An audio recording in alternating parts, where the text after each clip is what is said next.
mountains of Afghanistan, a Canadian sniper will eclipse Reichert's 1-mile kill shot, taking out a Taliban fighter 1.5 miles away. I don't know if they just thought that today was their lucky day, but it wasn't.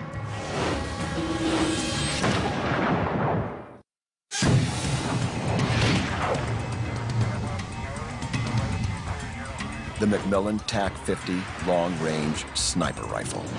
A .50 caliber round leaves the muzzle at 2,700 feet per second.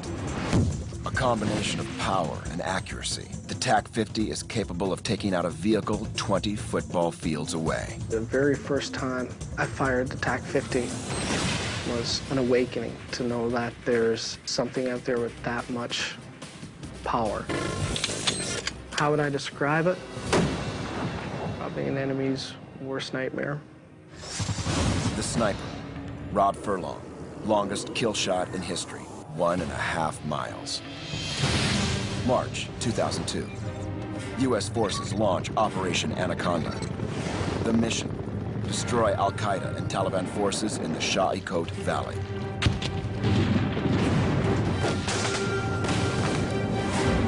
The terrain is rugged and unforgiving, the mountains filled with enemy fighters. Furlong is part of a Canadian sniper team attached to U.S. Special Forces. It's pretty humbling coming into somebody's home turf. Pushing into that valley that day, I'm almost in awe. We're moving into a fishbowl, and we could see all these Taliban fighters. They're up on the higher ground. I had no experience in operating in those kind of altitudes. Furlong's weapon, the Macmillan TAC-50, a sniper rifle with a max effective range of 2,190 yards.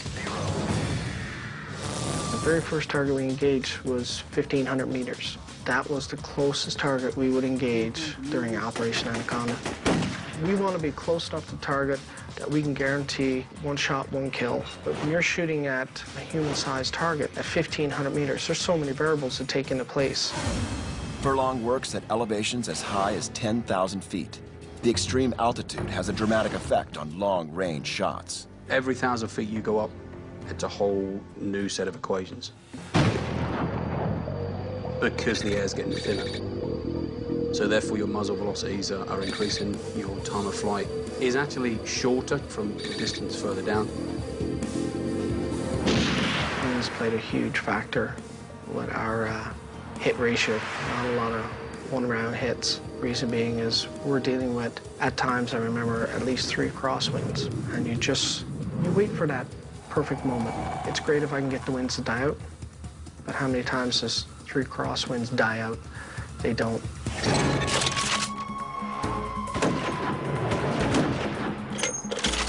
We were so effective. We'd shut down all resupply lines, and the guys who would try to use them would actually get down on their faces and crawl. Within a week, Furlong runs out of his Canadian-made ammo.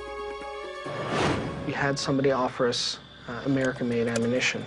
And when we started using it, we noticed that it was a hotter round.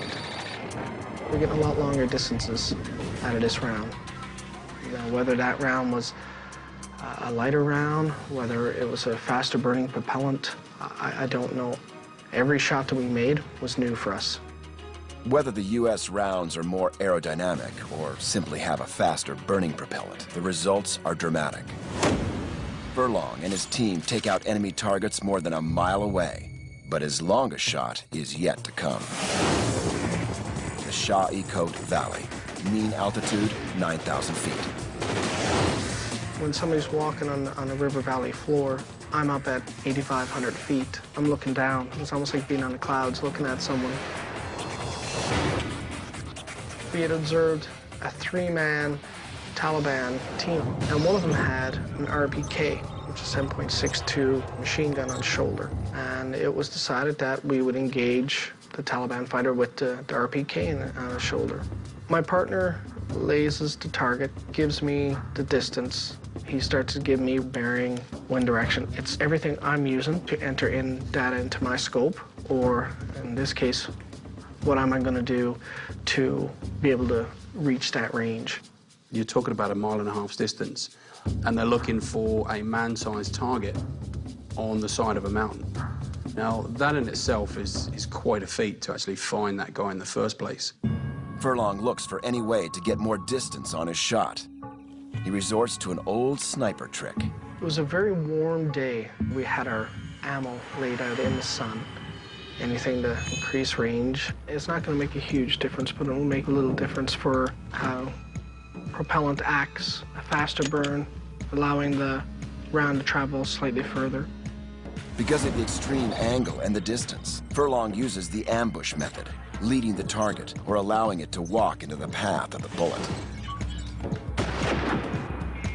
I max out my elevation drum. My windage is maxed out. So I'm halving up my scope, and what I mean by that is I'm leading with my mil dots, but I'm also using my mil dots for elevation as well. So I'm kind of halving my scope to where I believe my point of aim is.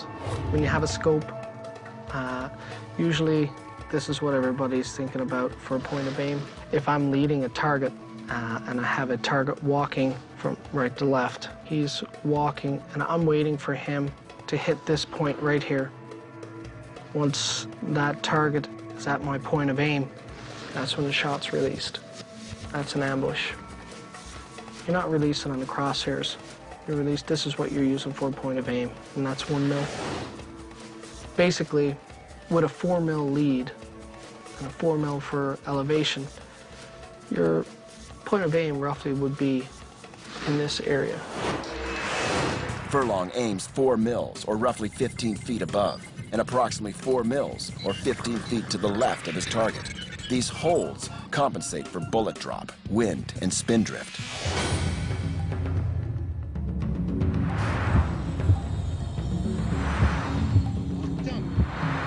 Furlong steadies himself, takes aim, and fires. And for my partner, it's miss. Whatever reason, when dealing with the Taliban, they didn't show a lot of fear. You would shoot at them sometimes and they wouldn't even move. And they knew they were being shot at. Like the splash would hit by their feet or an object next to them. And I don't know if they just thought that today was their lucky day, but it wasn't.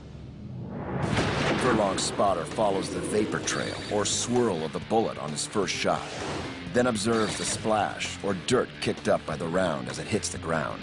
To quantify that, if you can imagine, the observer watched a .50 caliber bullet at 1.5 miles away impact the ground, and then he called adjustments from where the bullet landed to where he knew the bullet had to be to hit the enemy. Furlong sets up for his second shot. They go 3 different directions, not too far, roughly 20 to 30 feet where they scatter, but I can see him. Furlong fires his second shot.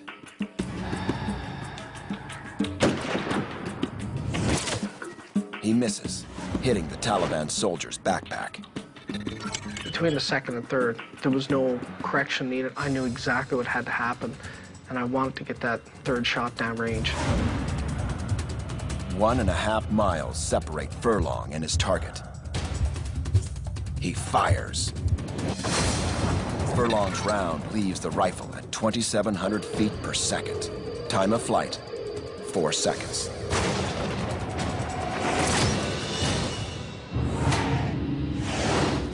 Target eliminated. I know he went down, but that's about it. If a 50 cal round hits you, you're not going to live to tell about it. It's a devastating round. When you're talking about a projectile going through you, that's roughly a little bit larger than your thumb. Rob Furlong's 1.5 mile kill shot shatters Carlos Hathcock's previous record by 157 yards. I knew who Carlos Hathcock was, but didn't know what the distance was. I don't know if it really has hit me. I always just took it as I was just doing my job.